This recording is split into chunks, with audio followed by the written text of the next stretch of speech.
Hello नमस्कार, मी सुवर्णा सोम किचनमध्ये तुमचं परत एकदा अगदी मनापासून स्वागत. सगळ्या सबस्क्रायबरचे धन्यवाद, सगळ्या व्ह्यूअर्सचे मनापासून आभार. परवा मी माझ्या मैत्रिणीकडे गेले तर तिथं मी तिला खूप उष्णतेचा त्रास होतोय. तर तिला मी गोंद कतिरा घेण्यास सांगितलं. पण ती म्हणे की सुवर्ण मला नाही समजलं. तर म्हटलं ठीक आहे, चला या विषयावर आपण एक व्हिडिओज बनवू. तर बघा, गोंद कतिरा म्हणजे एक प्रकारचा डिंक आहे. हा असा डिंक असतो, तो या पद्धतीचा डिंक आहे. तर तो साधारणतः आपल्याला 70 रुपयात, 60 ते 70 रुपयात 50 ग्रॅम असा मिळतो.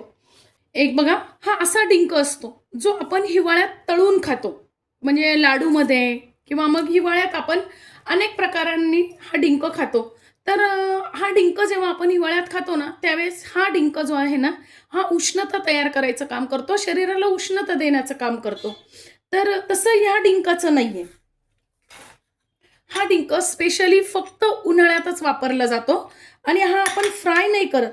याचे आम्ही फक्त आता बघा 2 ते 3 खडे फक्त रात्री भिजत टाकलेले आहेत आणि त्याचं हे असं जेली स्वरूपात तयार होतं. याला कुठलीही चव नसते. हा फ्राय करायचा नसतो, हा भिजवून घ्यायचा असतो. साधारणतः याला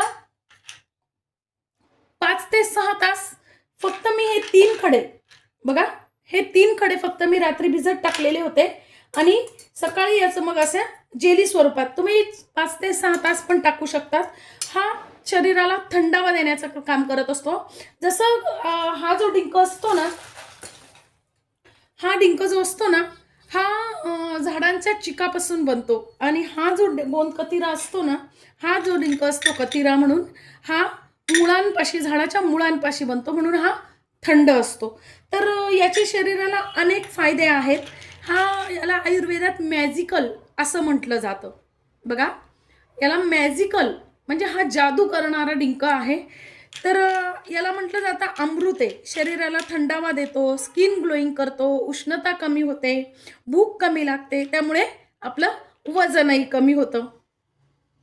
गोंद कतिरामध्ये काय असतं? प्रोटीन आणि फॉलिक ॲसिड असतं. याच्यात काय असतं? प्रोटीन आणि फॉलिक ॲसिड असतं. त्याच्यामुळे आणि हे सगळं याच्यात भरपूर प्रमाणात असतं आणि हा आपल्याला दुधात पण घेता येतो. बघा, हा आपण दुधात पण, कुठल्याही मिल्कशेकमध्ये तुम्ही घेऊ शकता, स्मूदीमध्ये घेऊ शकता.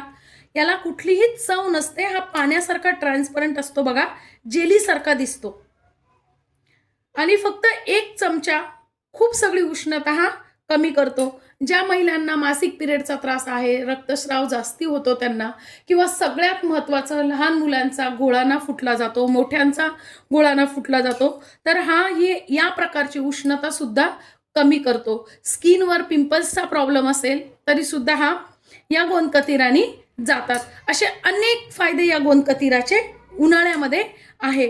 म्हणजे जवळजवळ तुम्हाला याला जादूगारच म्हटलेलं आहे आयुर्वेदामध्ये. कारण आपल्याला केसांपासून तर पायाच्या नखापर्यंत उपयोगी पडतो.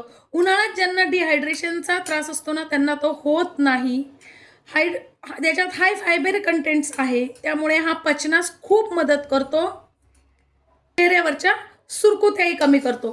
तर असा हा डिंक आपल्याला कसा वापरायचा आहे? तर काय करायचं आहे आपल्याला, रात्री हा डिंक जे आहेत ना, हा डिंक याच्या मर्यादा आहेत खाण्याला पण. हा खूप जास्ती उष्णता निर्माण, शरीरातली उष्णता खेचून घेण्याचं काम करत असतो. तर तो कसा सेवन करायचा आहे आपल्याला, तुम्ही त्याचबरोबर मी इथे सब्जाही भिजत टाकलेला आहे. तुम्ही सब्जा आणि हा डिंक जर एकत्र घेतला तर तुम्हाला शरीराला उन्हाळ्यात अत्यंत फायदे आहेत. तर तो कसा वापरायचा आहे, तर तो आपल्याला फक्त तुमच्याकडे किती जण माणसं घरात आहे त्या पद्धतीने तुम्ही तो भिजत टाकायचा आहे. साधारणतः एकाला, मी आता आमच्याकडे 3च आहे, तर मी 3 कडेच फक्त भिजत टाकलेले होते रात्री. बघा, तर सकाळी त्याचे एवढं असं जेली, पाणी भरपूर ठेवा त्याच्यात, कारण पाणी जर कमी पडलं तर तो फुगत नाही. असा हा फुगून येतो 4 ते 5 तासात. आणि सब्जा भिजत जर टाकला ना आपल्याला, हे सब्जा तर सगळ्यांना माहितीच आहे, सब्जा भिजत जर टाकलं ना आपण, तर सब्जा 5 ते 10 मिनिटात फुलून वरती येतो. सब्जा आणि हा डिंक तुम्ही एकत्र घेऊ शकता, दुधात पण आणि कुठल्याही प्रकारच्या सरबतात. तुम्ही कुठल्याही प्रकारच्या सरबतात, म्हणजे आपण उन्हाळ्यात वेगवेगळे सरबत करतो, कोल्ड ड्रिंक्स तयार करतो, त्याच्यात तुम्ही हा घेऊ शकतो. दुधात पण घेऊ शकतात आणि पाण्यात पण घेऊ शकतात. आता जसं की बघा, मी कोकम सरबत तयार करतेय. मी काल जलजीरा सरबत पण तुम्हाला दाखवलेलं आहे. तर जलजीरा सरबतामध्ये पण तुम्ही हा घेऊ शकता, लिंबू सरबतात घेऊ शकतात. तुम्ही रात्री झोपताना दूध पित असाल तर तुम्ही हा दुधात 1 चमचा टाकून घेऊ शकतात, कारण याला कुठल्याही प्रकारची चव नाहीये, हा टेस्टलेस आहे. वापर कसा करायचा मी तुम्हाला दाखवते. कुठलंही सरबत करतो ना आपण, तुम्हाला बर्फ हवा असेल तर घ्या, नाही घेतला तरी काही हरकत नाही. त्यात टाकून घ्यायचंय बघा. मी 1 ते 1.5 चमचा घेतलाय सब्जा. त्यानंतर 1 चमचा आपल्याला टाकून घ्यायचंय गोंद कतिरा. 1 ते 1.5 चमचा तुम्ही घ्यायचंय, कारण मी 3च खडे इथे टाकलेले आहेत आणि ते भरपूर प्रमाणात फुगलेले आहे.